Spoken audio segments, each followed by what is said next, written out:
আসসালামু আলাইকুম রহমতুল্লাহি বরকাতুহু। আর এই ক্যাম্পাসে ফজিলাতুল শেখ আসগর আলী ইমাম মাহদি হাফিজাহুল্লাহ উনিও এসেছিলেন। আর উনিও কুল হিন্দ হেফজুল কোরআন মুসাবিকা এই ব্যাপারে উনিও বললেন। আমরাও চাই যে আমরা কিছু কথা বলি। আসলে আল্লাহ নবী সাল্লাল্লাহু আলাইহি ওয়াসাল্লাম বলছেন, ইন্নাল্লাহ ইয়ারফা বিহাদিল কিতাব আকওয়ামা ওয়া ইয়াদু বি আখিরিন।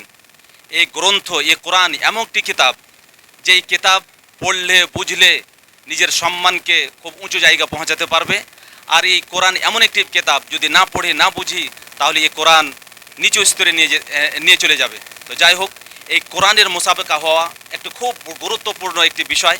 এই প্রোগ্রামটা, এই কুল হিন্দ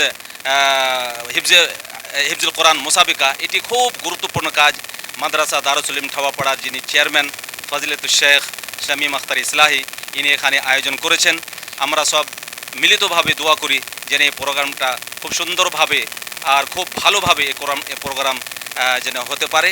আল্লাহ রব্বুল আলমিনের কাছে অবশেষে দোয়া করি, হে আল্লাহ, আমরা যেন ভালোভাবে এই প্রোগ্রামে জড়িত থেকে দোয়া করে এবং আমরা সব একসুতে হয়ে এই প্রোগ্রামটাকে, এই কুল হিন্দ হিফজুল কোরআন মোসাবেকাকে আমরা একজুট হয়ে এর সহযোগিতা করে এই কোরআনটা কামিয়াব করতে পারি।